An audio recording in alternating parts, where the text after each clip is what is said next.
चर्चा का जो विषय है ज्ञान से विश्वास और विज्ञान से समाधि। तो कुछ ऐसी चर्चा रामचरितमानस में हुई है, तभी हम इस चर्चा को यहाँ पर आज ले रहे हैं कि ज्ञान से विश्वास का क्या अर्थ है और विज्ञान से समाधि कैसे होती है।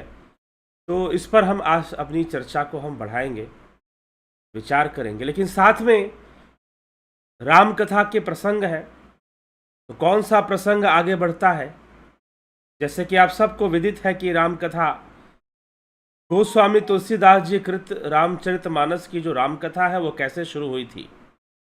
यदि स्मरण हो आपको तो आप याद कीजिए कि कथा कैसे शुरू हुई थी। तो कथा शुरू हुई थी भगवान शिव से। कथा भगवान शिव से प्रारंभ हुई थी। तो शिव जी से कथा शुरू हुई थी। शिव पार्वती को कथा सुनाते हैं। पहले तो शिव और पार्वती और सती के जन्म की कथा आती है, फिर पार्वती जन्म की कथा आती है, फिर विवाह उपरांत कामदेव दहन, शिव पार्वती विवाह, और फिर शिव जी पार्वती जी को कथा सुनाते हैं। ऐसा प्रचलन चलता है, ऐसा विचार चलता है। ठीक है। तो कथा शिव जी से शुरू होती है। तो अब फिर से अब राम कथा का हिस्सा फिर से समाप्त हो चुका है। राम राज्य क्या है बता दिया गया, गोस्वामी तुलसीदास जी ने बता दिया। भगवान राम के उपदेश भी सुना दिए गए। उनके दो बच्चे हुए, अयोध्या के अंदर हुए लवकुश, चारों भाइयों के दो दो संतानें हुई, ऐसा वर्णन आता है रामचरितमानस में। तो इस प्रकार से वहां से राम कथा का समापन हो जाता है। लेकिन अब शिव पार्वती प्रसंग अभी चल रहा है। शिव पार्वती प्रसंग अभी चल रहा है क्योंकि शिव जी तो सारी कथा सुना रहे थे। तो अभी शिव पार्वती प्रसंग अभी समाप्त नहीं हुआ है। तो शिव जी पार्वती जी से कहते हैं कि मैंने ये तुम्हें कथा सुनाई।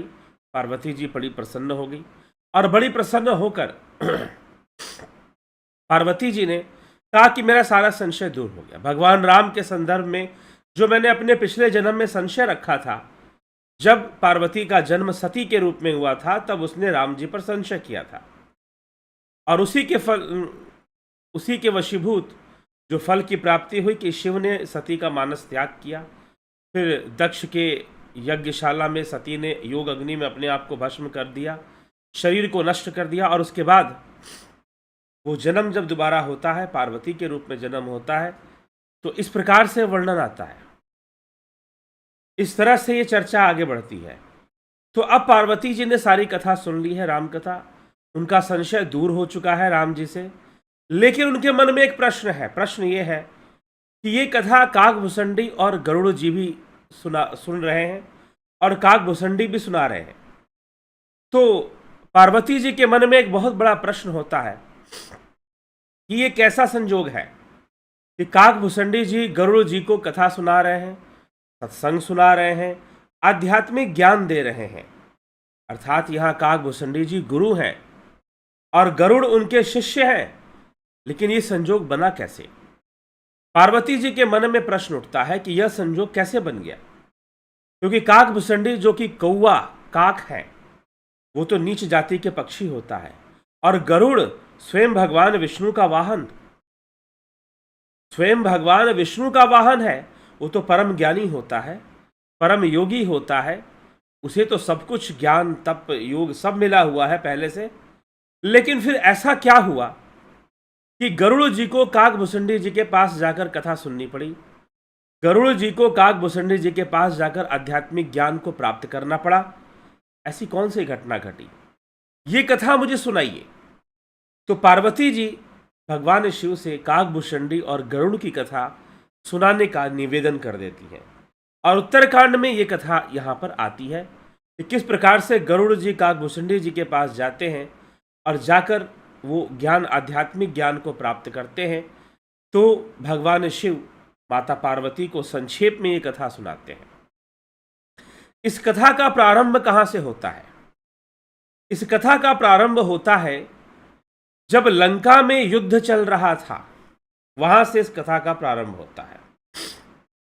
जी हाँ, लंका में जब युद्ध चल रहा था और भगवान राम को मेघनाद ने नागपाश में बांध दिया था। भगवान राम को मेघनाद ने नागपाश में बांध दिया था। उस समय हनुमान जी गरुड़ जी को लेने गए थे और गरुड़ जी आते हैं और आकर जो है भगवान को नागपाश से मुक्त करते हैं।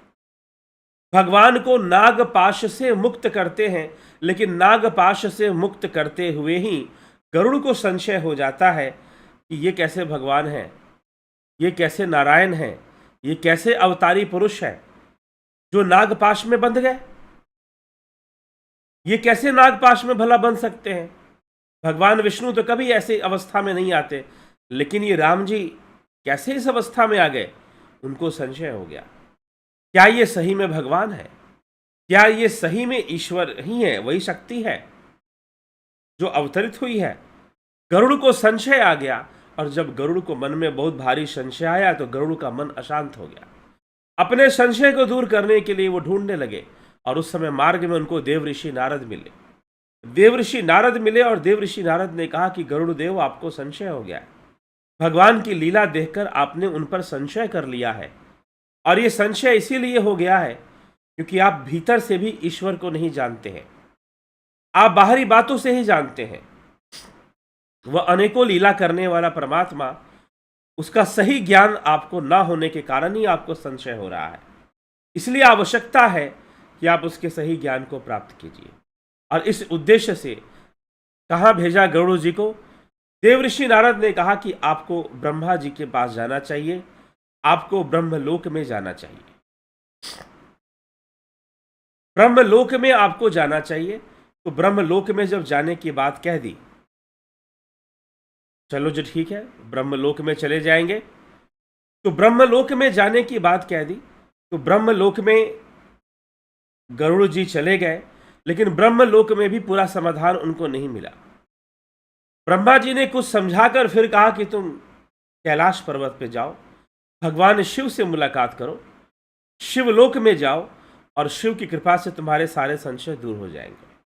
क्योंकि राम के चरित्र को उनसे बेहतर और कौन समझा सकता है? आध्यात्मिक ज्ञान और योग साधना का ज्ञान उनसे बेहतर कौन दे सकता है? इसलिए जाओ, शिव जी की शरण में जाओ। और उस समय गरुड़ देव, गरुड़ जो कि वाहन है भगवान विष्णु के, परम ज्ञानी हैं, जब वो उड़ते हैं तो उनके पंखों से वेदों की ध्वनि निकलती है, ऐसा उनका ज्ञान है। तो फिर जब वो भगवान शिव के पास पहुंचे, तो भगवान शिव के पास पहुंचकर भगवान शिव ने देखा कि इसका कैसे अहंकार नष्ट हो, क्योंकि अहंकार और संशय दोनों मिलकर साथ में चलते हैं। जैसे लंकनी और रावण एक साथ रहते हों, वैसे ही अहंकार और संशय भी एक साथ चलते हैं। तो संशय अहंकार के कारण ही हुआ है। इसलिए गरुड़ को अगर अपना संशय निवारण करना है तो थोड़ा सा झुकना भी पड़ेगा। और ऐसा निश्चय कर भगवान शिव ने माता पार्वती से कहा कि हे पार्वती, जब तुम्हारा जन्म प्रजापति दक्ष के घर में सती के रूप में हुआ था, तो उस समय तुमने जब योग अग्नि में अपने आप को भस्म कर लिया था, तो उस समय मैं बिल्कुल एकांतवास करता था, किसी से मिलता जुलता नहीं था, और ना ही किसी की प्रार्थना सुनता था, किसी की से अलग अपने आप को गुप्त रूप से रखता था। किसी को पता नहीं चलता था कि मैं कहाँ पर हूँ, कहाँ पे नहीं हूँ। और उस समय में सुमेरु पर्वत के पास नील पर्वत है, उसकी 4 शिखाएं हैं, और उस नील पर्वत के पास जो है एक पक्षी रहा करता था, जो पीपल वृक्ष के नीचे बैठकर साधना करता था, तपस्या करता था, और बरगद वृक्ष के नीचे बैठकर प्रवचन करता था, अर्थात राम कथा सुनाया करता था। शिव जी ने पार्वती जी से कहा, मैंने भी उस समय उसकी कथा, उसकी मोहिनी कथा और उसकी मोहिनी बातों से, ज्ञानवर्धक बातों से मैं बहुत मोहित हुआ, और उस समय मैं हंस का रूप धारण कर पक्षियों के समाज में जाकर बैठ गया। हंस का रूप धारण कर पक्षियों के समाज में बैठा, और मैंने उस समय काकभूषणी से कथा सुनी और बड़ा आनंदित हुआ। मुझे लगा कि इससे बढ़िया विकल्प गरुड़ जी के लिए कोई दूसरा नहीं होगा। और उस समय नील पर्वत के पास जो है भगवान शिव ने गरुड़ जी को भेजा कि जाओ काकभूषणी के शरण में जाओ, काकभूषणी के शरण में जाकर ज्ञान को प्राप्त करो। और उस समय काकभूषणी जी आ गए। काकभूषणी जी की शरण में गरुड़ जी आते हैं, और गरुड़ जी काकभूषणी जी के शरण में जाकर प्रार्थना करते हैं, संशय सर्प ग्रसहु मोहिताता, दुखद लहरी कुतर्क बहु ब्राता, कि मुझे संशय सर्प ने डस लिया है। क्या बोलते हैं कि मुझे संशय सर्प ने डस लिया है, आप मेरे संशय का निवारण कीजिए। अब गरुड़ जी काकभूषणी, अब जब स्वयं भगवान शिव ने भेजा है तो काकभूषणी की प्रतिभा और उनके ज्ञान पर संशय करना तो निश्चय ही मूर्खता ही होगी। गरुड़ ये जानते थे, यद्यपि वे कौवे की योनि में है, पक्षियों में नीच योनि मानी गई है कौवे की योनि, नीच योनि मानी गई है कौवे की योनि, और गरुड़ स्वयं ही उच्च योनि के थे। गरुड़ स्वयं ही भगवान विष्णु के वाहन थे, तो निश्चय ही वो उनसे तो ऊंचे ही थे। तो गरुड़ जी उस समय जाते हैं और काकभूषणी जी से चर्चा शुरू हो जाती है। तो सर्वप्रथम काकभूषणी सारी कथा सुनाते हैं, राम जी की सारी कथा, राम जन्म से लेकर रावण के मरने तक जो जो बातें थी सारी कथा सुनाते हैं। और कथा सुनाने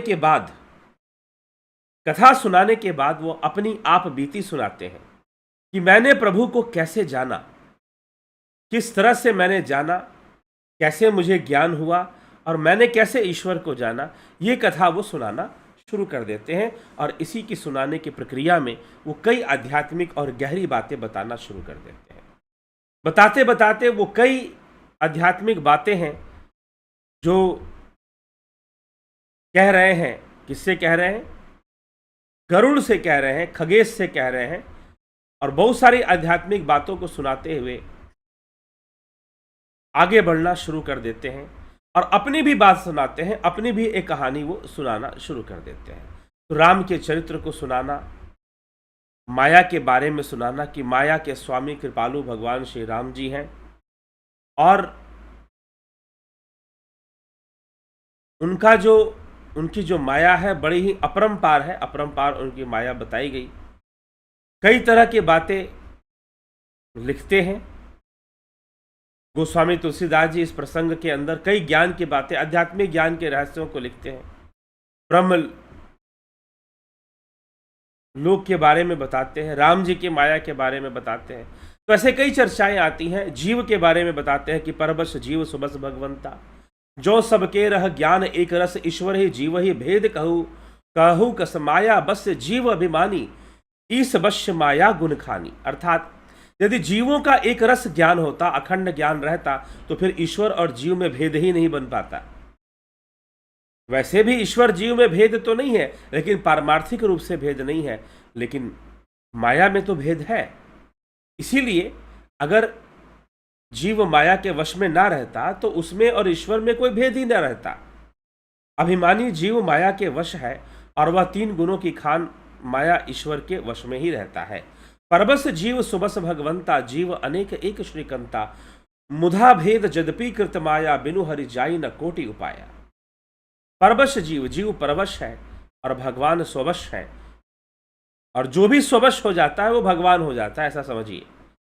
अगर जीव भी, मनुष्य भी योग करते हुए अपने आप को स्ववश कर ले तो भगवान ही हो जाएगा। यद्यपि माया का किया हुआ यह भेद असत है, तथापि वह, हालांकि अब देखिए गोस्वामी तुलसीदास जी यहाँ अद्वैत सिद्धांत को ही कह रहे हैं कि परवश जीव सुबस भगवंता, जीव अनेक एक श्रीकंता, मुधा भेद जदभी कृत माया, बिनु हरि जाई न कोटि उपाया। कि यह माया के कारण ही लग रहा है कि जीव अलग है और ईश्वर अलग है। जीव परवश है और भगवान स्वबस है, यह माया के कारण ही दिखाई पड़ रहा है। यद्यपि यह मिथ्या ही है कि जीव और ईश्वर अलग अलग है। सत्य तो है कि दोनों एक है। जीवो ब्रह्मैव नापर, आदि गुरु शंकराचार्य जो कहते हैं, जीवो ब्रह्मैव नापर। यद्यपि माया का किया हुआ यह भेद असत्य है।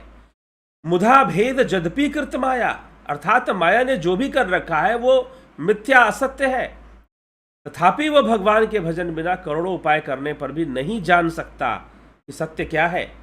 अर्थात उसे साधना तपस्या करनी पड़ती है, तभी वो जान पाता है कि क्या है जीव और ब्रह्म दोनों कैसे एक हैं। ब्रह्म के साथ जो एक रूपता है वो कैसे, उसका ज्ञान हो जाना चाहिए, तो साधना से ही होता है। तो ज्ञानवान तपि सो नर पूछ बिनु पिछ विशान, वो मनुष्य ज्ञानवान होने पर भी बिना पूछ और सिंह का पशु है, जो ईश्वर को नहीं जानता है, ठीक है, बिना ही साधना के मोक्ष पद चाहता है।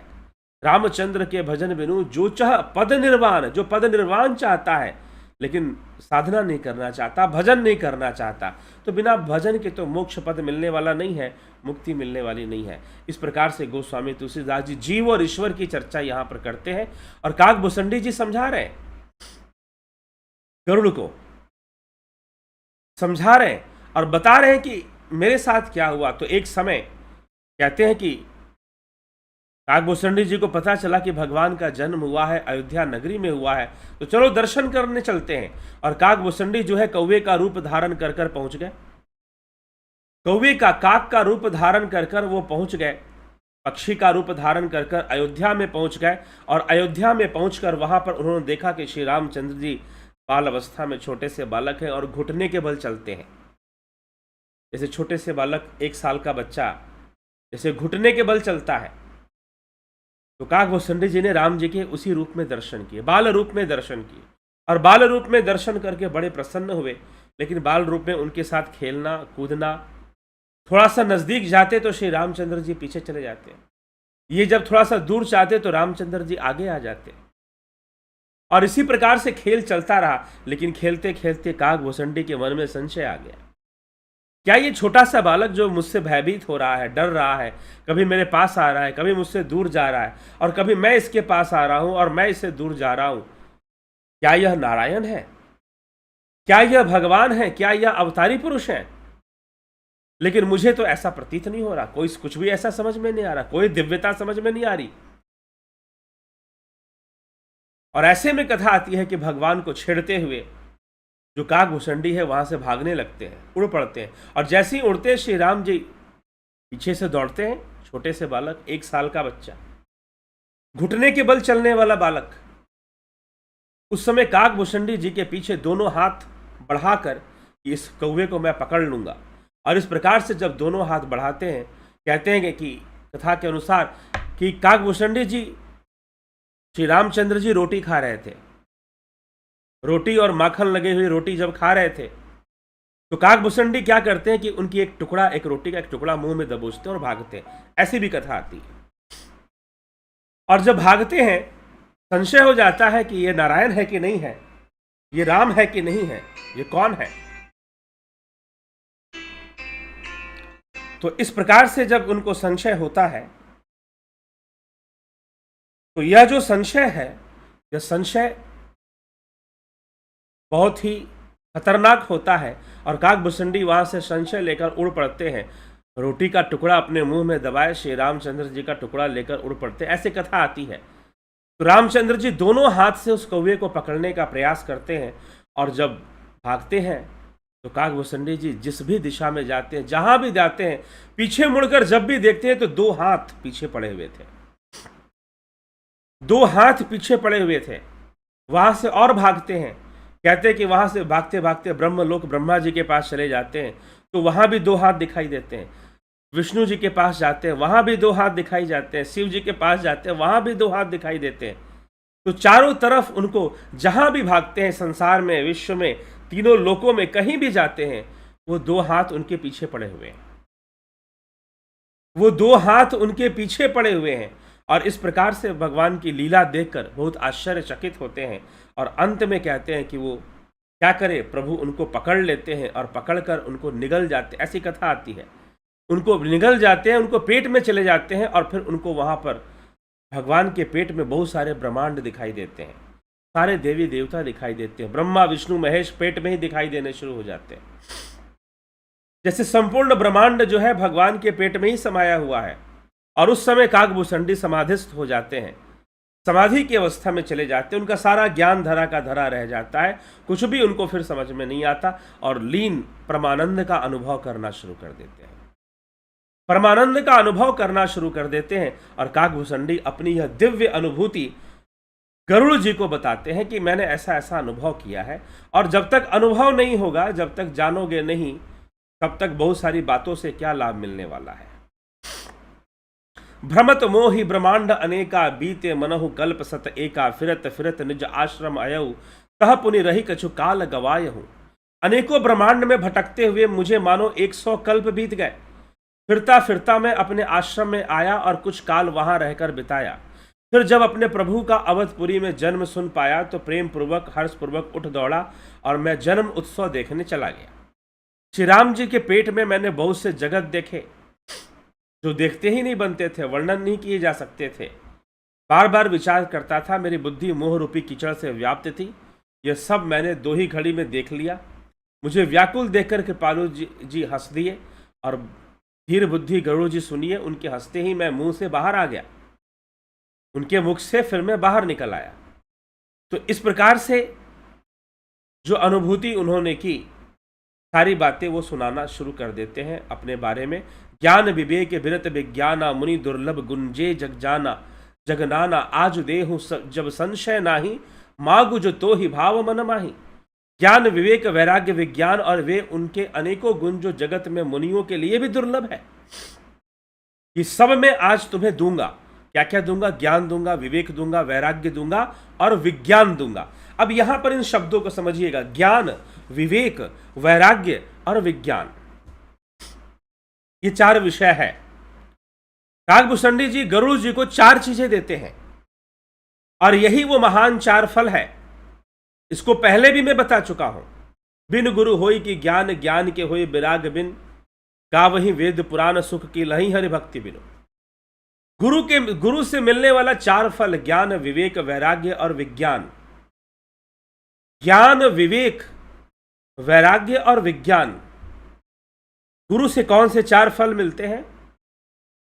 हनुमान चालीसा में भी आता है ना, श्री गुरु चरण सरोज रज निज मन मुकुर सुधारी, परनो रघुबर बिमल जसो जो दायक फलचारी। हाँ, तो इस प्रकार से वर्णन आता है। तो 4 फल कौन से हैं? ज्ञान, विवेक, वैराग्य और विज्ञान, यही 4 फल। इसको हमेशा ध्यान रखिएगा। ये तो मैंने और भी कई प्रकार के 4 फल उटपटांग चीजें बताते हुए मैंने सुनी है लोगों से, कहीं पर कुछ कुछ और ही चीजें बताई जाती हैं 4 फल के रूप में, लेकिन गोस्वामी तुलसीदास जी खुद यहां पर लिख भी रहे हैं और वास्तव में यही मिलता भी है। यही 4 फल मिलने भी चाहिए, नहीं तो अनुभूतियां तो अनंत है, साधना की अनुभूतियां तो अनंत है। ज्ञान, विवेक, वैराग्य और विज्ञान, ये 4 फलों की प्राप्ति होती है। तो ये 4 चीजें क्या है? ज्ञान से विवेक होता है, विवेक से वैराग्य होता है और अंत में विज्ञान की प्राप्ति होती है। विज्ञान से ही समाधि होती है फिर। इसलिए आज का विषय है ज्ञान से विश्वास और विज्ञान से समाधि। आज जो विषय पर हम चर्चा कर रहे हैं, यह जो लाइव चर्चा का कार्यक्रम का जो मुख्य विषय है, जो टाइटल है हमारे वीडियो का, वो क्या है? ज्ञान से विश्वास और विज्ञान से समाधि। जी हां, विज्ञान से समाधि होती है, सम की अवस्था प्राप्त होती है, समाधि अवस्था प्राप्त होती है। और ज्ञान से विवेक होता है, विवेक होगा तो विश्वास होगा। और इसी को काकभूषणी जी कहते हैं। और 4 चीजें देते हैं। गुरु का काम है ये 4 चीजें प्रदान करना। क्या? ज्ञान, विवेक, वैराग्य और विज्ञान। ज्ञान, विवेक, वैराग्य और विज्ञान, ये 4 चीजें। ठीक है? जब ज्ञान होगा तो विवेक भी जागृत होगा, विवेक जागृत होगा तो वैराग्य भी आएगा। सही मायने में जो वैराग्य आना चाहिए वो वैराग्य आएगा, जबरदस्ती वाला वैराग्य नहीं। ठीक है? जबरदस्ती का वैराग्य नहीं। ज्ञान, विवेक, वैराग्य और क्या है? विज्ञान। अब यहां पर भैया ज्ञान और विज्ञान ये 2 अलग चीजें हैं क्या? जी हां। अब विज्ञान मतलब तो साइंस होता है ना, साइंस जिससे इंटरनेट चलता है, कंप्यूटर चलता है, आपका मोबाइल, साइंस ही तो चला रही है। मेडिकल साइंस से बहुत सारी बीमारियां दूर होती हैं, मेडिसिन से। वो वाला साइंस क्या? जी नहीं। विज्ञान का मतलब साइंस नहीं होता, ये समझिएगा। विज्ञान का अर्थ ही बहुत सारे लोग, हाँ ठीक है, हम विज्ञान की पढ़ाई करते हैं, साइंस के नाम पर करते हैं। हम विज्ञान के नाम पर साइंस के, क्योंकि हमने गलत इंटरप्रिटेशन कर दिया है। इसलिए शब्दों के सही अर्थ में जाना चाहिए। विज्ञान ज्ञान का विरोधी तत्व है, विज्ञान ज्ञान का विरोधी तत्व है। इसीलिए ज्ञान, विवेक, वैराग्य और विज्ञान की प्राप्ति होगी। इन 4 चीजों का महारहस्य है। और यही उत्तरकांड में, इसलिए उत्तरकांड में दार्शनिक चर्चाएं हैं। उत्तरकांड में प्रश्नों के उत्तर हैं, आध्यात्मिक प्रश्न जो लोगों के मन में उठते हैं उसके उत्तर दिए हुए हैं, इसलिए इसका नाम उत्तरकांड है। ठीक, तो 4 चीजों की चर्चा, ज्ञान, विवेक, वैराग्य और विज्ञान, ये गोस्वामी तुलसीदास जी यहां पे कह रहे हो। तो लिखते क्या है, आगे देखते हैं। ज्ञान विवेक विरत विज्ञाना मुनि दुर्लभ गुण जे जग जाना, आज देहु सब संशय नाही, माँ गुज तो ही भाव मन माई। हे गरुड़ जी, हे खगेश, खगेश मतलब गरुड़ को कहा गया है। खगपति, खग मतलब पक्षी, पक्षियों का जो स्वामी है, पक्षियों का जो राजा है वो गरुड़ है। तो ज्ञान विवेक वैराग्य विज्ञान, मैं आपको ये सारी चीजें आज प्रदान करने वाला हूं। सुनी प्रभु वचन अधिक अनुराग हूं, मन अनुमान करन तब लागे हूं, प्रभु कह देन सकल सुख सही, भगति आपनी देन न कही। प्रभु के वचन सुनकर मैं भी बहुत प्रेम से भर गया और तब मन में अनुमान करने लगा कि भक्ति मुझे मिले। भक्ति देने की बात नहीं कही। भक्तिहीन गुण सब सुख ऐसे, लवण बिना बहु बिंजन जैसे, भजनहीन सुख कवने काजा, अस विचारि बोले खगराजा। भक्ति से रहित सब गुण और सब सुख वैसे ही है जैसे नमक के बिना बहुत सारे व्यंजन हो। भजन से रहित सुख किस काम का, हे पक्षीराज ऐसा विचार कर मैंने बोला। जो प्रभु होई प्रसन्न बर देहु, मोह पर करहु कृपा अरुनेहु, मन भावत पर मांगो स्वामी तुम उदार और अंतर जामी। हे प्रभु, यदि आप प्रसन्न होकर वर देते तो बड़ा अच्छा है, मुझे अब पर कृपा और स्नेह करते। हे स्वामी, मैं अपना मन भाया वर मांगता हूँ, आप उदार और हृदय के भीतर। अविरल भक्ति, मुझे अविरल भक्ति चाहिए। अविरल भक्ति विशुद्ध तब, श्रुति पुराण जो गाव। ये सब ज्ञान के परिणाम से ही भक्ति प्राप्त होती है, इसीलिए ज्ञान प्रारंभ है। बिना ज्ञान के भक्ति भी सही से हो नहीं सकती। तो इसीलिए यहां पर ज्ञान वैराग्य की चर्चा करते हुए ही, जब तक ये ज्ञान होगा तो, अरे भाई जब कुछ पता ही नहीं तो भक्ति कहां से करोगे? जब तुम्हें कुछ पता ही नहीं है तो भक्ति कहां से करोगे? फिर तो भक्ति अंधी हो जाएगी। ज्ञान ही भक्ति की आंखें हैं। भक्ति के आगे बढ़ने के लिए ज्ञान जरूरी है। लेकिन एक यहां पर विषय आता है विज्ञान। विज्ञान क्या है हम देखेंगे, तो उसके बारे में ही बताते हैं। तो इस तरह से काकभूषणी जी अपनी पूरी कथा समझाते हैं। भक्ति ज्ञान विज्ञान विरागा, जोग चरित्र रहस्य विभागा,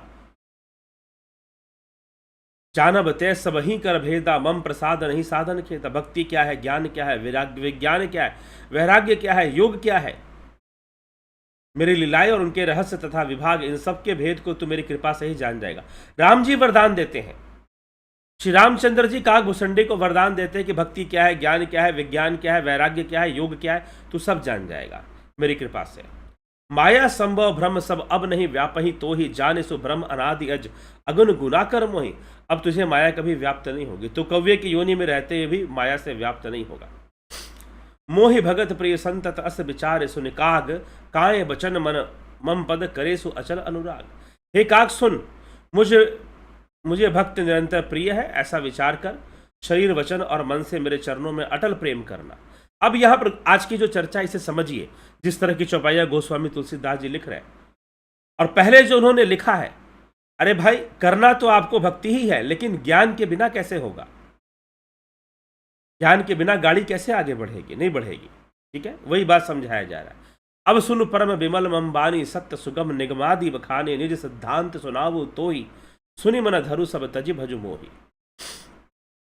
ठीक, इस प्रकार से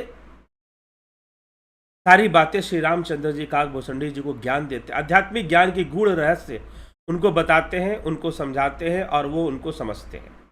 और समझकर जो ज्ञान होता है, जो वैसे जो ज्ञान वैराग्य की जो बातें हैं, वही बातें काकभूषणी जी गरुड़ जी को देते हुए बहुत सारी बातें समझाने लग जाते हैं। और उनमें जो प्रमुख बात है, अपने ज्ञान की चर्चा सुनाने के बाद, अपने ज्ञान की चर्चा निज अनुभव अब कहूं खगेशा।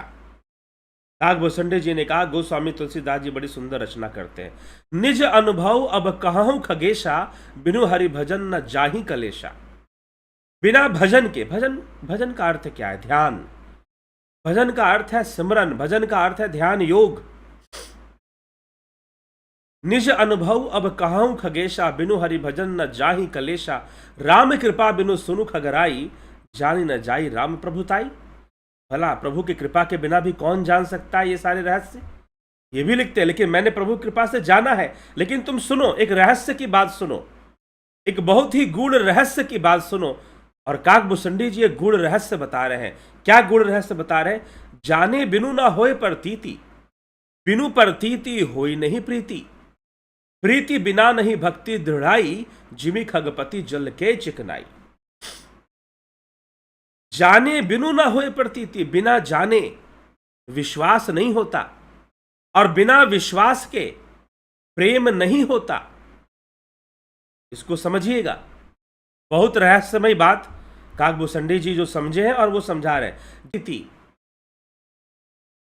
प्रीति बिना न भक्ति दृढ़ाई, जिमि खगपति जल की चिकनाई, जिमि खगपति जल की चिकनाई। इस एक चौपाई के अंदर गोस्वामी तुलसीदास जी की रचना और काकभूषुंडी जी गरुड़ जी को समझा रहे हैं। एक बहुत गूढ़ रहस्य की बात समझा रहे हैं। अब आपको समझ में आएगा कल जो चर्चा हुई थी ज्ञान और भक्ति में श्रेष्ठ कौन है। मैंने जो चर्चा की थी, यद्यपि उन चौपाइयों में वैसी बातें नहीं लिखी थी, लेकिन रामचरितमानस में जो आगे लिखा हुआ है वो मुझे विदित है, इसीलिए मैंने वही चर्चा की थी कि ज्ञान गाड़ी के पेट्रोल की तरह है, नहीं होगा तो चलेगा कैसे। धक्का मार चलेगा ना, धक्का मार फिर और कैसे चलेगा। बिना ज्ञान के भक्ति अंधी है, अंधविश्वास को पैदा कर देगी। बिना ज्ञान के जो भक्ति है वो अंधविश्वास की ओर आगे बढ़ जाती है। किसकी ओर आगे बढ़ती है? अंधविश्वास, ब्लाइंड फेथ, जो कि नुकसानदायक है आपके लिए, समाज के लिए, आपके परिवार के लिए और आपके जीवन के लिए सबसे पहले नुकसानदायक है। बिना जाने मानकर नहीं चलना चाहिए। मैं तो इनको मानता हूं, मैं तो उनको मानता हूं, मैं हनुमान जी को मानता हूं, मैं साईं बाबा को मानता हूं, मैं शनिदेव को मानता हूं। भैया किसको मानते हो? तो मानने से क्या फर्क पड़ जाएगा। भक्ति मानने का विषय नहीं है, अध्यात्म मानने का विषय नहीं है, जानने का विषय है। यही तो भगवान कृष्ण ने गीता में अर्जुन से कहा, ज्ञानम ते हम सब विज्ञानम इदम वाक्ष्याम शेषतः। अर्जुन मैं तुझे ज्ञान विज्ञान सहित दूंगा। आज ज्ञान और विज्ञान की चर्चा गोस्वामी तुलसीदास जी रामचरितमानस में करते, काकभूषुंडी जी गरुड़ जी से करते। पूरे रामचरितमानस में जितनी आध्यात्मिक गहराई की बातें आपको उत्तरकांड में मिलेंगी वो पीछे नहीं मिलेंगी, पीछे नहीं मिलेंगी। तो इतना गूढ़ रहस्य आज काकभूषुंडी जी खोल रहे हैं। इसके बारे में कौन सी 4 चीजें जरूरी हैं? ज्ञान, विवेक, वैराग्य और विज्ञान।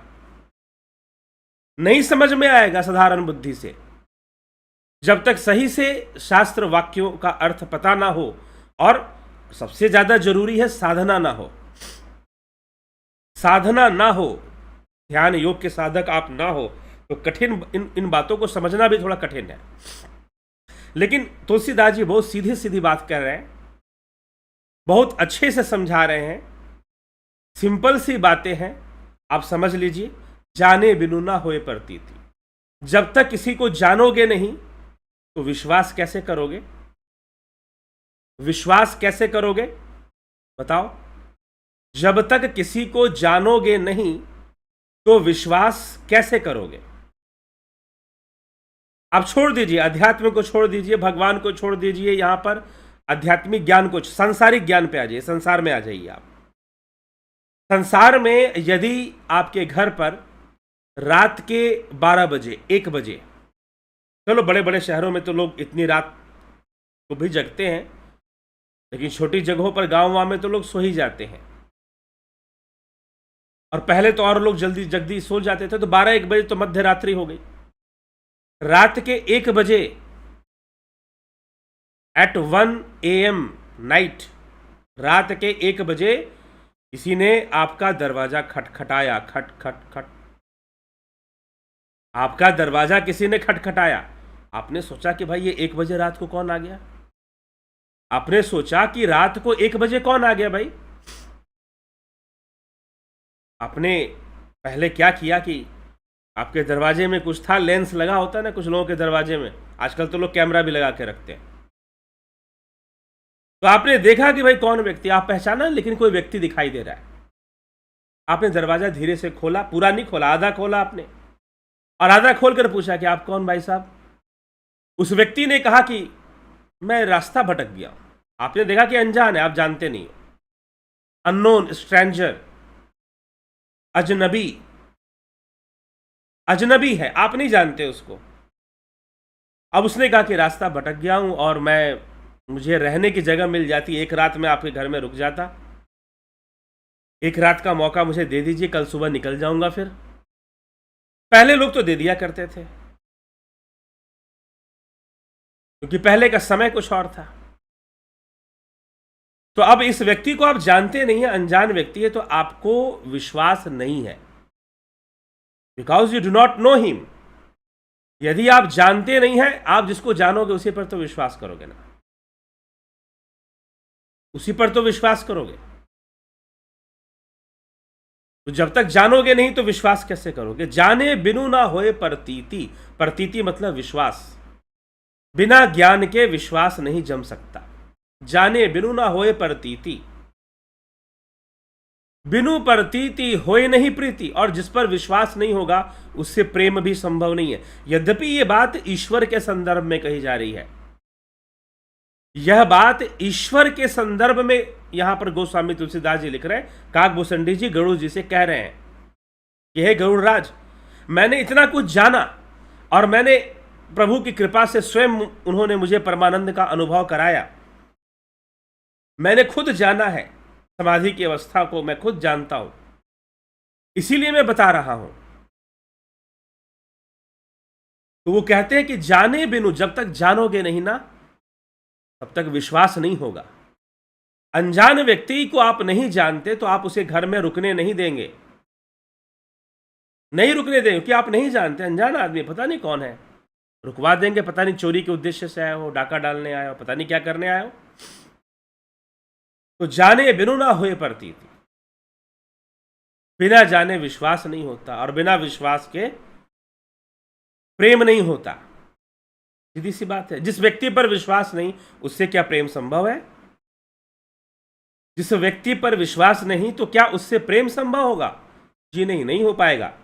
आपको अपने मित्र पर विश्वास नहीं, आपको अपने पड़ोसी पर विश्वास नहीं, आपको अपने भाई पर विश्वास नहीं, तो क्या प्रेम कर पाओगे? दिखावटी प्रेम कर दोगे, दिखाने के लिए कर दोगे, हाँ जी सब ठीक है, बढ़िया है, लेकिन सही से प्रेम, हृदय से प्रेम तो नहीं हो पाएगा ना, क्योंकि उस व्यक्ति पर विश्वास ही नहीं है।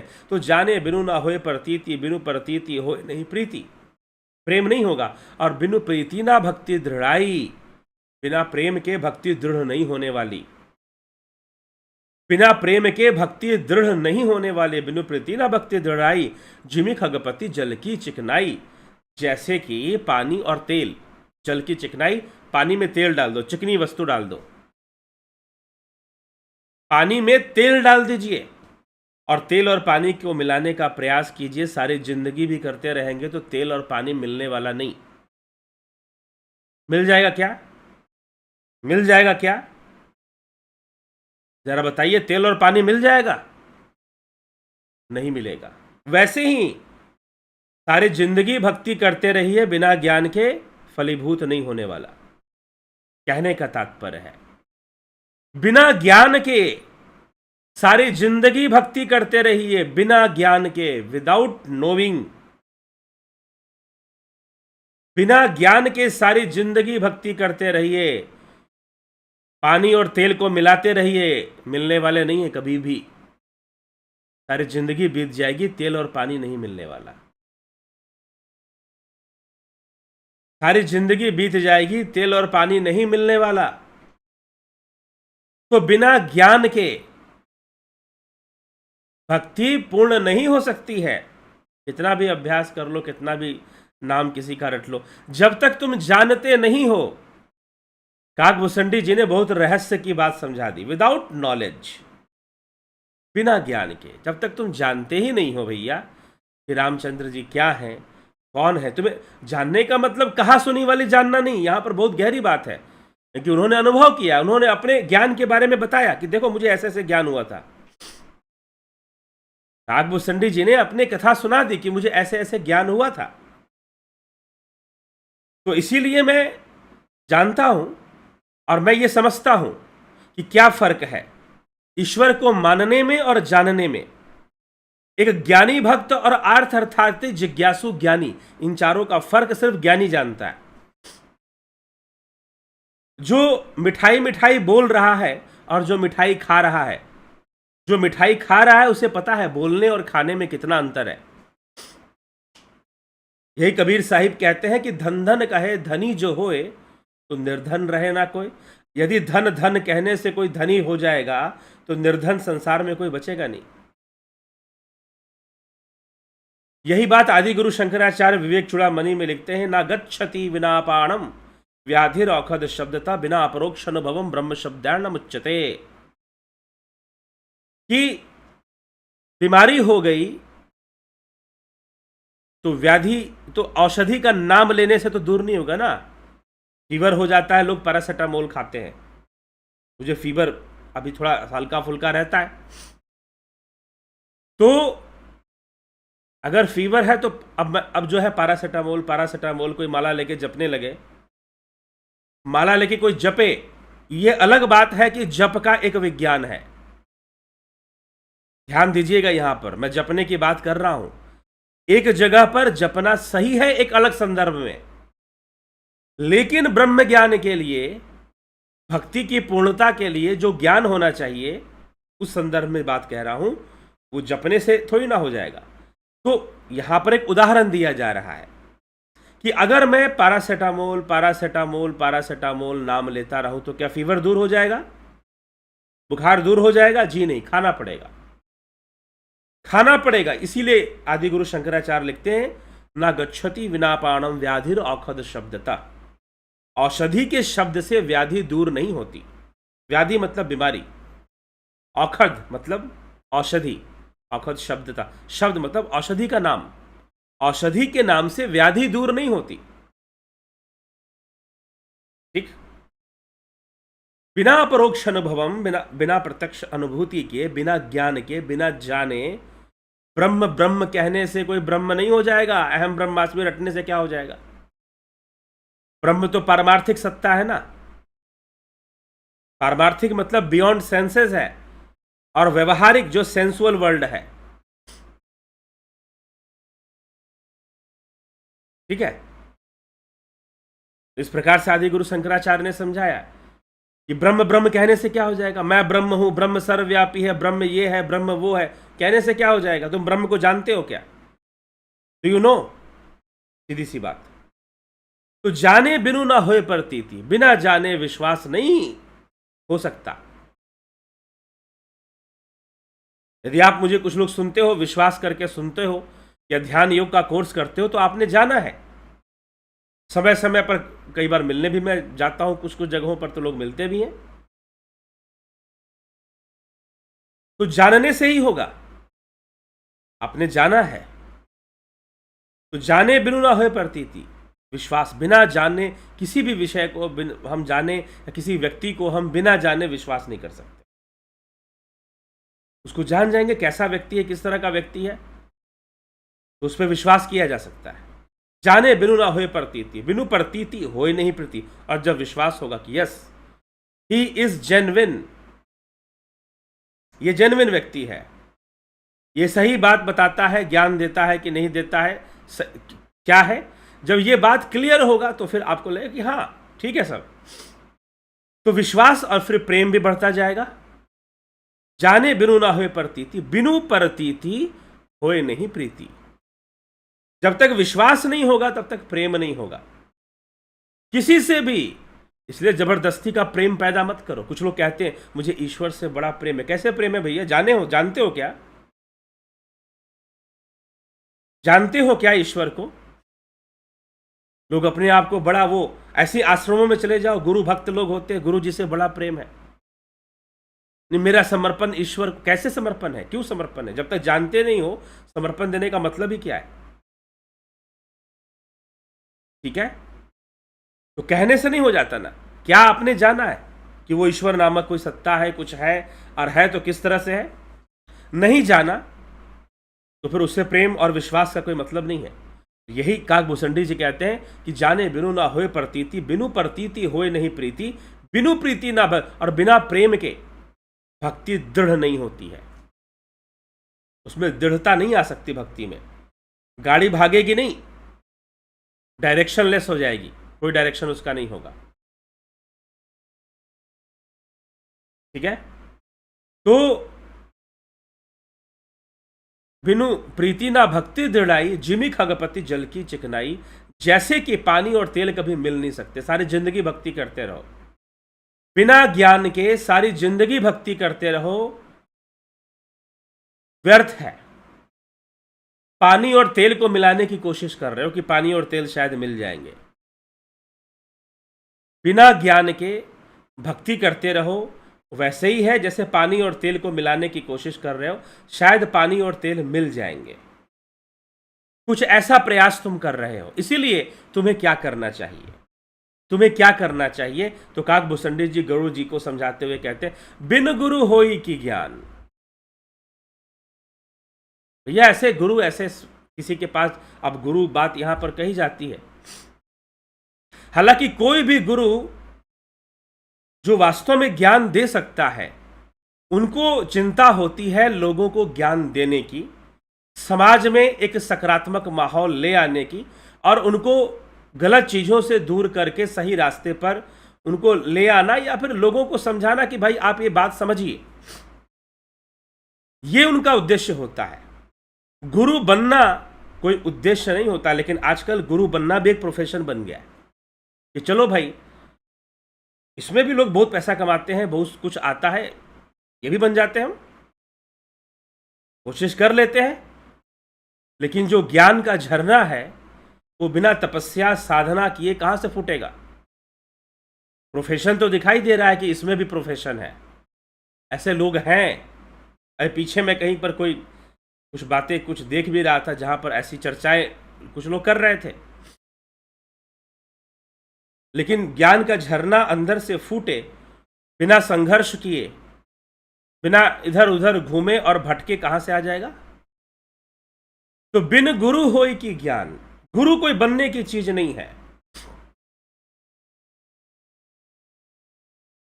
अपने आप को गुरु के रूप में कोई प्रस्तुत करने की भी चीज नहीं है। ठीक है, तो इसीलिए जो प्रकाशवान है उसे आप सूर्य कहोगे, क्योंकि सूर्य से प्रकाश निकलता है।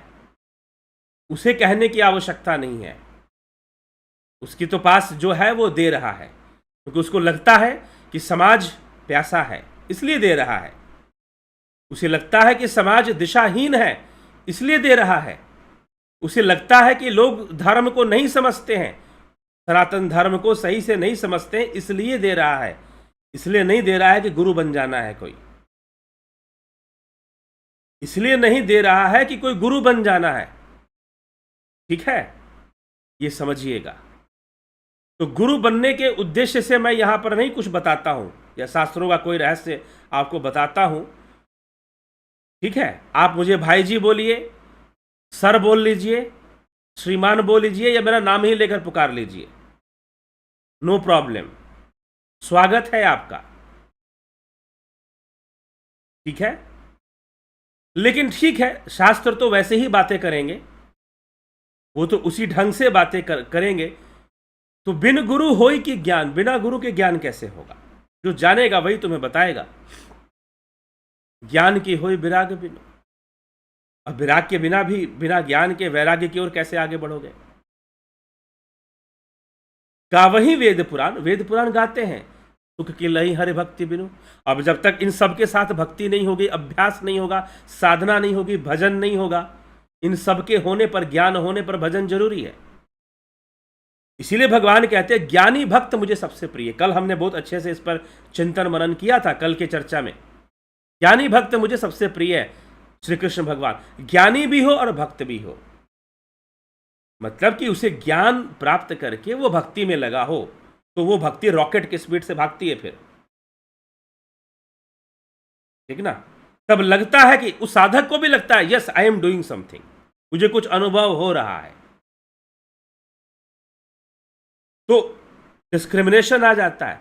ओरिजिनल वैराग्य आता है, जबरदस्ती का वैराग्य नहीं। जबरदस्ती का वैराग्य नहीं, ओरिजिनल वैराग्य फिर आएगा। ठीक, वो वैराग आ जाएगा जो तुलसीदास जी के अंदर है, जो राजा जनक के अंदर है, तभी वो विदेही कहलाए। वो वैराग्य राजा दशरथ में भी है। तो इसीलिए जब ऐसा विवेक होगा, ज्ञान से ही होगा, आध्यात्मिक नॉलेज से ही होगा, ज्ञान से ही होगा। और फिर ज्ञान, विवेक, वैराग्य, और अब आखिरी पड़ाव है विज्ञान, जिसको आप साइंस समझते हो। जी नहीं, विज्ञान का मतलब साइंस नहीं होता। विज्ञान शब्द श्रीमद् भगवत गीता से लिया गया है, वेदों से लिया गया है। श्री कृष्ण भी ज्ञान विज्ञान की चर्चा करते हैं। तो बहुत सारे महात्मा लोग वहां पर इंटरप्रेट कर देते हैं कि ज्ञान मतलब थ्योरी और विज्ञान मतलब प्रैक्टिकल। जी नहीं, सीधी सी बात, एक बात ध्यान रखिएगा, थ्योरी इज नॉट ज्ञान, ओनली प्रैक्टिकल इज ज्ञान।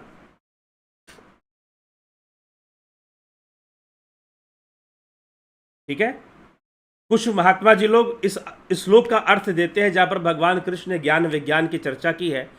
ध्यान से सुन लीजिए। और ये जो मैं बात कह रहा हूं, हो सकता है कि आपने जिस गुरु से चर्चा सुनी हो, उन्होंने ऐसी बातें बताई हो कि ज्ञान मतलब थ्योरी होता है, विज्ञान मतलब प्रैक्टिकल होता है। बिल्कुल नहीं, टोटली रॉन्ग कॉन्सेप्ट है। क्यों कह रहा हूं? एटाइमोलॉजिकल मीनिंग ऑफ ज्ञान एंड विज्ञान। एटाइमोलॉजिकल मीनिंग ऑफ ज्ञान एंड विज्ञान क्या लिख दिया गया, छोड़ दीजिए। धर्म को रिलीजन आपने लिख दिया, गॉड को ब्रह्म कह दिया, गॉड को ईश्वर कह दिया, लेकिन नहीं है। और यह बात इसलिए नहीं है कि कोई भेदभाव वाली बात नहीं है इसमें। This is the etymology, how the word originated, शब्द बना कैसे है, वो समझना पड़ेगा। ठीक, तो ज्ञान इज प्रैक्टिकल नॉलेज। यहां पर इसी को ज्ञान कहा कि मुझे अनुभव हुआ, मैंने अनुभव किया। भाई, अनुभव मतलब एक्सपीरियंस। ये काकभूषण जी यहां पर साफ साफ कह रहे हैं कि मुझे अनुभव हुआ। निज अनुभव अब कहूं खगेसा, निज अनुभव मेरा अनुभव है। This is my practical experience, कोई थ्योरेटिकल एक्सपीरियंस नहीं है कि मैंने यहां गीता में ये पढ़ लिया, रामायण में ये पढ़ लिया। No, this is my practical experience. तो जो प्रैक्टिकल एक्सपीरियंस है वही ज्ञान है। जो प्रैक्टिकल एक्सपीरियंस है वही ज्ञान है। तो बिन गुरु होई कि ज्ञान, गुरु से ज्ञान होगा, मतलब वो गुरु आपको प्रैक्टिकल एक्सपीरियंस आपको देगा, करवाएगा, आपको साधना में रत करेगा, ध्यान योग की ओर ले जाएगा, समाधि को। हाँ, एक्सपीरियंस करो, जानोगे तुम। जहां एक्सपीरियंस हो रहा है वहां पर ज्ञान है। बिन गुरु होई कि ज्ञान, और बिना गुरु के, बिना कोई जिसने खुद जाना है, क्योंकि ये चीजें इतनी गहरी होती हैं कि कहीं ना कहीं हमें एक सपोर्ट की जरूरत होती है, एक मार्ग, एक रास्ता, थोड़ा सा डायरेक्शन देने वाले की जरूरत होती है। ये चीज है। तो बिन गुरु होई कि ज्ञान, ज्ञान और गुरु का संबंध है, विज्ञान और गुरु का कोई संबंध नहीं है, ध्यान रखिएगा। कैसे? क्योंकि विज्ञान का गलत अर्थ हमने निकाल के रखा है। हमने विज्ञान को ट्रांसलेट किया science. Science is the study of natural phenomenon, physics is the study of natural phenomenon. प्राकृतिक सिद्धांतों का अध्ययन वो ज्ञान का विषय है, विज्ञान नहीं है। वो भी ज्ञान का विषय है, प्रैक्टिकल एक्सपीरियंस से आप सीखते हैं। न्यूटन ने देखा कि भाई सेब नीचे गिरा, हालांकि कितने लोगों ने बहुत कुछ पहले देखा था। न्यूटन ने गुरुत्वाकर्षण का सिद्धांत दिया, ऐसी बात नहीं, सिद्धांत तो बहुत पहले आ चुका था। उसने उसका प्रैक्टिकल इंप्लीकेशन देना शुरू किया, फॉर्मूलाज डिराइव करने शुरू कर दिए। That was the work of Newton. सिद्धांत तो बहुत पहले से था गुरुत्वाकर्षण का। ग्रेविटी है, पृथ्वी के अंदर चुंबकत्व शक्ति है, ये पहले से जो थोड़ा विचार करते थे, जानते थे ये बात, और जगह जगह पर उसको उपयोग भी करते थे। लेकिन थोड़ा सा हाई लेवल पर कैलकुलेशन कर कर उसका यूज करना, बस इतना ही न्यूटन ने लॉज ऑफ मोशंस दिए। तो ये सारे विषय हम इनको ज्ञान कह सकते हैं, विज्ञान नहीं कह सकते। साइंस कह सकते हो लेकिन विज्ञान नहीं कह सकते। विज्ञान क्या है अब सुनिए, गोस्वामी जी बताते हैं, बिनु गुरु होई के ज्ञान, ज्ञान के होई विराग, बिनु गावही वेद पुराण, सुख के लई अरे भक्ति बिनु। बिना भक्ति के, भक्ति तो बाद में है ना, ज्ञान पहले है। भक्ति श्रेष्ठ है, इसमें कोई संशय नहीं है, भक्ति श्रेष्ठ है। क्योंकि ज्ञान अगर हो गया, भक्ति नहीं करेगा तो फिर क्या लाभ मिलने वाला उसको। भक्ति तो वो अभ्यास है, भक्ति तो वो समर्पण है, वो एकाग्रता है, वो तो लगाना ही पड़ेगा, वो तो करना ही पड़ेगा। तो भक्ति की श्रेष्ठता में कहीं भी कमी नहीं है। वो तो ज्ञान वैराग्य, जब कहोगे दोनों में श्रेष्ठ कौन है, तो भक्ति ही श्रेष्ठ है, निश्चय रूप से श्रेष्ठ है। लेकिन बिना ज्ञान के भक्ति अंधी है, ब्लाइंड है, अंधविश्वास की ओर ले जाती है फिर।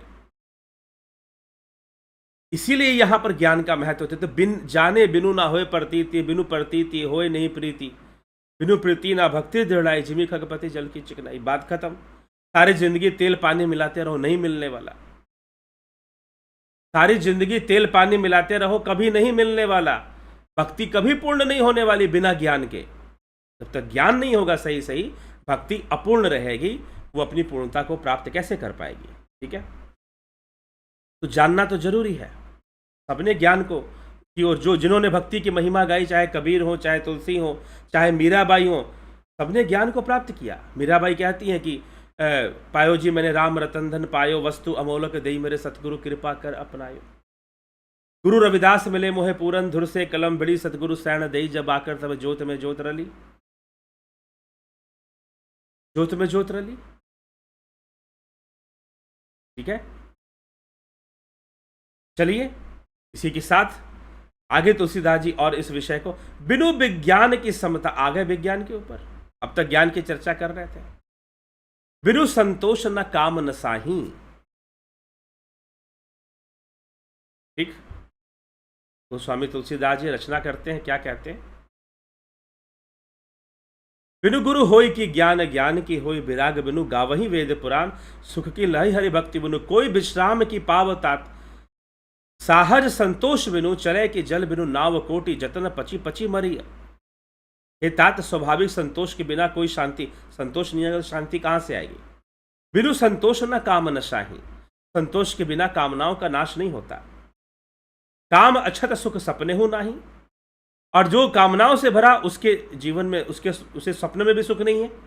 राम भजन बिनु मिटही की कामा, थल बिनु विहीन तरहु कभी कबहु की जामा। बिना भजन के कहां से ये सब खत्म होगा, बिना भक्ति के। बिनु विज्ञान की समता आवही, अब यहां पे विज्ञान पे आ गए, यहां पर विज्ञान पे आ गए। टीका के अनुसार तो यहां विज्ञान को तत्व ज्ञान से चर्चा किया गया, तो गलत भी नहीं है। लेकिन तत्व ज्ञान भी ज्ञान की श्रेणी में आएगा। विज्ञान उसकी पराकाष्ठा है, उसकी ज्ञान की पूर्णता विज्ञान है। जहां ज्ञान नहीं रहता, ज्ञान पूर्ण हो जाता है, मतलब ज्ञान बढ़ने की अब आवश्यकता ही नहीं है। तो इस तरह से जो विज्ञान है वो ज्ञान का विरोधी तत्व भी है। तो इसीलिए यहां पर बिनु विज्ञान की समता आवही, बिना विज्ञान के समता नहीं आएगी। समता कहने का मतलब समभाव नहीं आएगा, बिना विज्ञान के समाधि नहीं आएगी। अब ये विज्ञान है, अब यहां पे विज्ञान की चर्चा शुरू हो रही है। बिना ज्ञान के भक्ति नहीं हो सकती, बिना ज्ञान के विश्वास नहीं हो सकता, बिना ज्ञान के प्रेम नहीं हो सकता। जाने बिनु ना होए प्रतीति, बिनु प्रतीति होए नहीं प्रीति, बिनु प्रीति ना भक्ति दृढ़ाई। बिना ज्ञान के विश्वास नहीं हो सकता, बिना ज्ञान के और बिना विश्वास के प्रेम नहीं हो सकता, और बिना प्रेम के भक्ति नहीं हो सकती। भक्ति दृढ़ नहीं हो सकती, ये कहा। हो तो सकती है लेकिन दृढ़ नहीं हो सकती, मतलब भटकने के चांस रहेंगे उसके। ये सब ज्ञान से होगा, लेकिन बिना विज्ञान के समभाव नहीं आ सकता, समाधि नहीं आ सकती है। ठीक है, समाधि की प्राप्ति नहीं हो सकती बिना विज्ञान के। तो बिनु विज्ञान की समता आवई,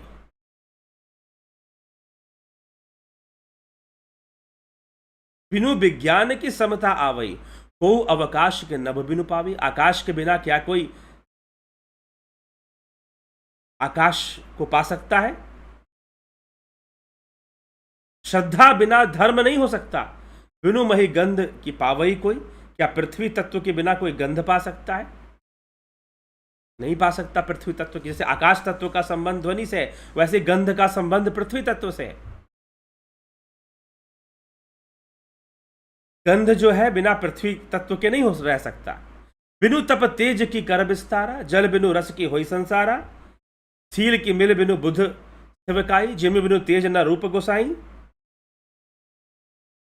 निज सुख बिनु मन होई की थीरा, बिना आत्म सुख को प्राप्त किए, बिना आत्मज्ञान को प्राप्त किए क्या मन स्थिर हो जाएगा? नहीं होगा। तुलसीदास जी लिख रहे हैं। परस की होई विहीन समीरा, क्या बिना वायु के स्पर्श का अनुभव होगा त्वचा में? सील की मिल बिनु बुध सेवकाई,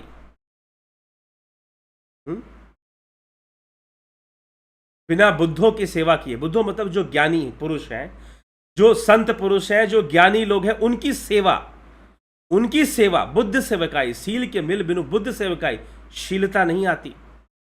हे गोसाई, जैसे बिना तेज के रूप नहीं मिलता, बिना अग्नि तत्व के रूप नहीं। रूपवान वही है जिसके रूप पर तेज हो।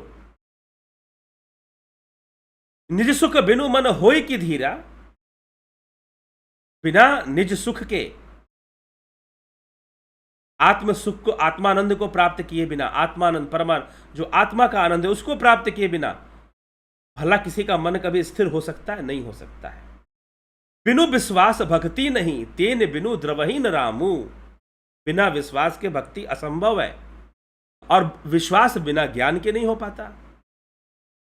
रिपीटेडली ये बात फिर चौपाई में लिखते हैं, बिनु विश्वास भक्ति नहीं। साफ साफ स्पष्ट क्लियर कर लीजिए, अपने कॉन्सेप्ट को क्लियर कर लीजिए कि बिना ज्ञान के विश्वास नहीं, और बिना विश्वास के प्रेम नहीं, और बिना प्रेम का भक्ति नहीं। बात खत्म। ठीक है, इसी बात को तुलसीदास जी लिख रहे हैं, और इसी में लिख रहे हैं कि बिना विज्ञान के समभाव नहीं आ सकता, समाधि तक नहीं पहुंचा जा सकता। अब विज्ञान क्या चीज है? अब यहां पे आ जाते हैं। विज्ञान ज्ञान का विरोधी तत्व है। विज्ञान, अब विरोधी तत्व विज्ञान के, आप तो कहोगे नहीं ज्ञान का विरोधी तत्व तो अज्ञानता है। जी नहीं, दो प्रकार के विरोधी तत्व होते हैं। जैसे मैं कहूं कि नदी की पूर्णता समंदर में है, तो समंदर नदी को निकल गया एक तरह से। अब नदी का उछलना कूदना सब समंदर में जाके खत्म। तो समंदर भी एक प्रकार का विरोधी है, लेकिन वहां पूर्णता है। वैसे ही अज्ञानता और ज्ञान का द्वैत खत्म हो जाता है जब विज्ञान आ जाता है। अज्ञान और ज्ञान का द्वैत खत्म हो जाएगा जब विज्ञान आ जाएगा।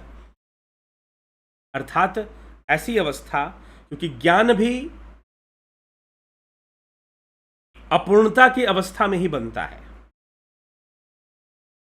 साधना करते करते योगी जब परम ज्ञान को प्राप्त होता है, इंद्रियातीत ज्ञान को प्राप्त होता है, ध्यान योग के द्वारा साधना करते करते, तो वो जो उसकी समाधि लगनी शुरू होती है वो विज्ञान है। वो विज्ञान है। तो पतंजलि योग सूत्र के अनुसार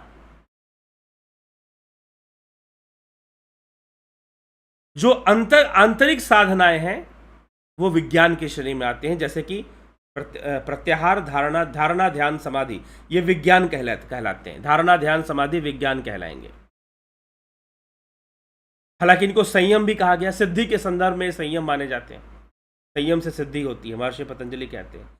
लेकिन ये विज्ञान है, और उसके पहले प्राणायाम, आसन, यम, नियम, ये ज्ञान का विषय है, सांसारिक रूप से ज्ञान का विषय। आध्यात्मिक ज्ञान भी अंतर्मुखी होकर होता है, साधना से ही होता है। लेकिन समाधि की अवस्था विज्ञान है, तत्व ज्ञान उसे कहा जा रहा है। यहां पर टीका के अंदर रामचरितमानस में विज्ञान को तत्व ज्ञान कहा जा रहा है। तो पूर्णता को प्राप्त हो जाना, समाधि में लीन होना, यह विज्ञान है। और यह धारणा से होता है, ध्यान से होता है, समाधि से होता है। धारणा ध्यान का अभ्यास करते हुए जो परिपक्वता आती है उससे समाधि की प्राप्ति होती है। धारणा की परिपक्वता से ध्यान होता है, ध्यान की परिपक्वता से समाधि होती है। यह जो विषय है धारणा ध्यान समाधि, ये विज्ञान है, क्योंकि यहां पर ज्ञान नहीं रहता। ज्ञान नहीं रहता तो क्या अज्ञानता रहती है? जी नहीं, अज्ञानता भी नहीं रहती, न ज्ञान न अज्ञान। यहां तो हम विचारों से ऊपर, बुद्धि से परे चले जाते हैं, बियॉन्ड इंटेलेक्ट हम चले जाते हैं। यहां चित्तवृत्ति का निरोध हो जाता है, क्योंकि ज्ञान भी तो एक वृत्ति है, ज्ञान भी तो एक वृत्ति है। और चर्चा हो रही है निवृत्ति की।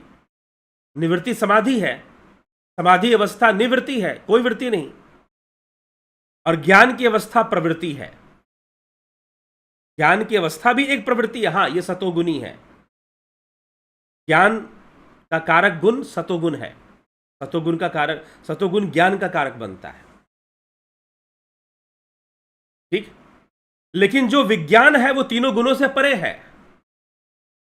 जो विज्ञान है वो तीनों गुणों से परे है, सतोगुण रजोगुण तमोगुण, इन तीनों से परे विज्ञान है। तो विज्ञान से समाधि होती है, विज्ञान से समभाव आता है, जो श्री कृष्ण भगवान कहते हैं सुख दुखे समय कृत्वा लाभा लाभो जया जयो, कि अर्जुन सुख दुख लाभ हानि हर परिस्थिति में समभाव को अपनाओ, ठीक। तो ये इस प्रकार से ये सारी चर्चा है।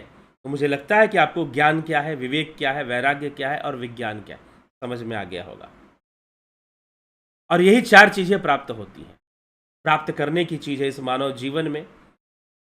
और ये जीवन बातें हैं कि इससे हमारा जीवन बेहतर, हम better life, art of living सीखते हैं इसमें, जब हमारे पास ज्ञान विवेक वैराग्य और विज्ञान होता है। विज्ञान मतलब ध्यान योग से समाधि की प्राप्ति, धारणा ध्यान समाधि, ये विज्ञान की श्रेणी में आते हैं, क्योंकि यहां पर चित्तवृत्ति का निरोध होता है, हम शून्य में चले जाते हैं। शून्य में जाने की प्रक्रिया विज्ञान है, शून्य में जाने की प्रक्रिया विज्ञान है, ब्रह्म तक पहुंचने की प्रक्रिया विज्ञान है, इसे विज्ञान कहा गया। इसीलिए विज्ञान भैरव तंत्र नाम सुना होगा आपने,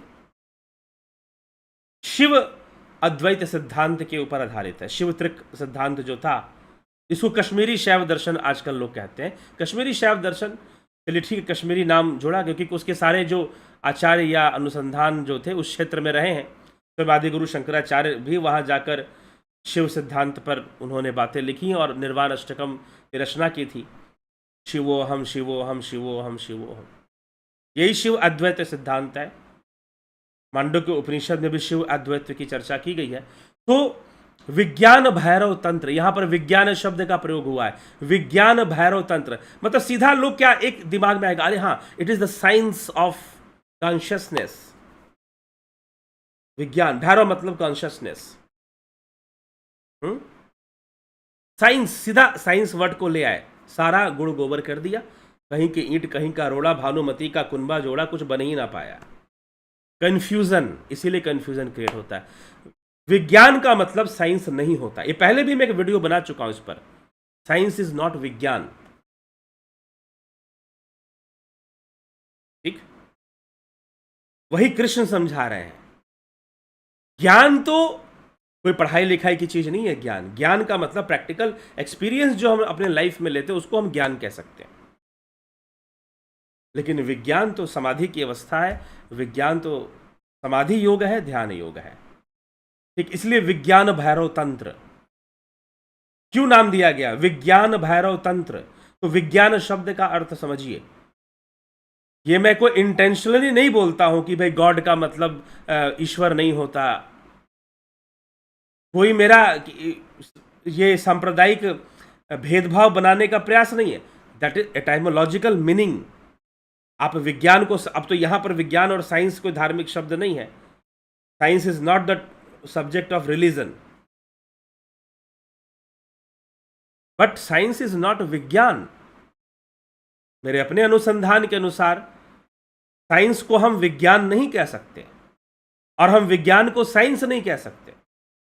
जो एक्चुअल मीनिंग है, जो वर्ड मीनिंग है विज्ञान का, इस पर मैं बेस बता रहा हूं। इसीलिए योग वियोग, योग का विरोधी है वियोग, भक्ति का विरोधी है विभक्ति, वैसे ही ज्ञान का विरोधी है विज्ञान। विज्ञान निवृत्ति है, विज्ञान समाधि है, जहां कोई ज्ञान टिक नहीं सकता, क्योंकि ज्ञान खुद एक वृत्ति है। ज्ञान की अवस्था वृत्ति ही तो है, इसलिए वो निवृत्ति अवस्था है, इसलिए वो विज्ञान है। इसलिए विज्ञान भैरव तंत्र, मतलब कि वृत्तियों के परे जो शुद्ध चेतना है वो भैरव है। वृत्तियों के परे, वृत्ति निरोध कर देने के बाद जो शुद्ध चेतना है वो उसको भैरव कहा जाता है। भैरव का स्पंदन ही भैरवी है। भैरव भैरवी सिद्धांत भी आता है, स्पंदन शास्त्र आता है, चर्चा करेंगे। रामचरितमानस के बाद शिव सिद्धांत पर, शिव सूत्रों पर और स्पंदन शास्त्र पर भी चर्चा करेंगे। लेकिन इस विषय को यहां पर तुलसीदास जी वो विषय लेकर आ रहे हैं, विज्ञान का विषय, इसलिए मैं आपको बता रहा हूं विज्ञान भैरव तंत्र का क्या अर्थ है, विज्ञान का मीनिंग क्या है। तो विज्ञान का मतलब, विज्ञान का जो ट्रांसलेशन साइंस है, that is a wrong translation. अगर आप यहां पर साइंस ट्रांसलेट कर दोगे सारा गुड़ गोबर हो जाएगा। यदि आप ज्ञान विज्ञान, जो भगवान कृष्ण ने लिखा है, ज्ञानम ते हम स विज्ञानमिदं वाक्शाम शेषता यज ज्ञात्वा नेहम भूयो अन्यत् ज्ञातव्यम अवशिष्यते, गीता में जो ये श्लोक दिया गया है ज्ञान विज्ञान की चर्चा, वहां पर अगर विज्ञान को साइंस बता दोगे सारा चौपट हो जाएगा। अगर विज्ञान भैरव तंत्र में उसको ट्रांसलेट कर साइंस लिख दोगे सारा चौपट हो जाएगा, अर्थ का अनर्थ हो जाएगा। ठीक है, तो विज्ञान भैरव मतलब शुद्ध भैरव, शुद्ध चेतना, शुद्ध चेतना को विज्ञान भैरव कहा गया है। ठीक है, चलिए चलेंगे, चर्चा करेंगे। विराम देते हैं आज की चर्चा को यहां पर, कल फिर मिलेंगे आपसे लाइव चर्चा में। कई लोगों ने कमेंट किए हैं, एक बार देख लेते हैं। घनश्याम सरोदे जी, नबनाथ ज्योति जी, संत कुमार भाटी जी, जगत नारायण जी, कमलेश खैरनर जी, नवजोत नाथ जी, अवनी प्रधान जी, शंकर प्रसाद जी, गोविंद प्रसाद नीमा, सीताराम माली, AK Tyagi, Raju Pal, Shankar Prasad. Today I went to a Lord Murugan temple in Sikandrabad to attend an event. Lunch was arranged there.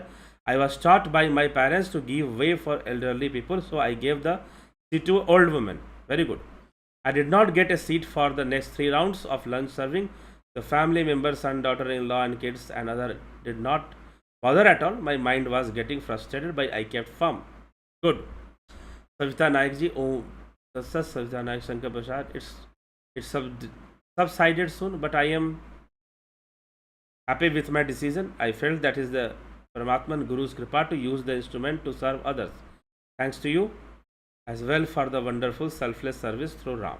ठीक है, most welcome to you. Shankar Prasad ji, Kanhai Kumar ji, Smita Sawant, Shweta Rai Sinha, Bandhu डफ, चितरंजन बरुआ जी, मिथिलेश सिंह, बबीता धीमान, उषा श्रीवास्तव, कुंभाराम, विनोद के सूद, महाराजेश्वरी, बिमला शाह, श्वेता कुमारी, बलवंत सिंह गोहिल, नरसाराम, राकेश मराठे, सतीश मास्टर, रामविलास जी, रामनिवास मीना, बिस लाल बहादुर सिंह, विंदेश्वरी मिश्रा, राम सिंह, रमेश चंद्र, वीरेंद्र मिश्रा, बीकू कुचाड़िया, विष्णुचंद्र मौर्य, मनीष यादव, हीरालाल यादव, M प्रसाद, हेमराज जी, पंकज सोनी जी, गणेश पवार, अशोक गोयल, गणेश आम्बेकर, दिनेश सोलंकी, SP सैनी, SK चौबे, कविता शेट्टे जी, जलाराम रायका,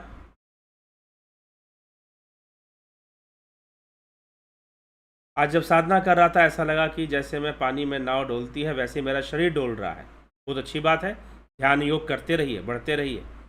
ओमराज हेमब्रह्म, जयशंकर, बम बम, हरे हरे, नमः शिवाय जी, हरीश डंगवाल, रविशंकर चौहान, अमन कक्कर, उत्कर्ष तिवारी जी, बहुत बहुत अभिनंदन है आप सभी का। जुड़े रहे, बने रहिए और समझते रहिए रहस्यों को। इसी के साथ विचारों को यहाँ विराम देते हैं। बहुत बहुत आभार आप सभी का।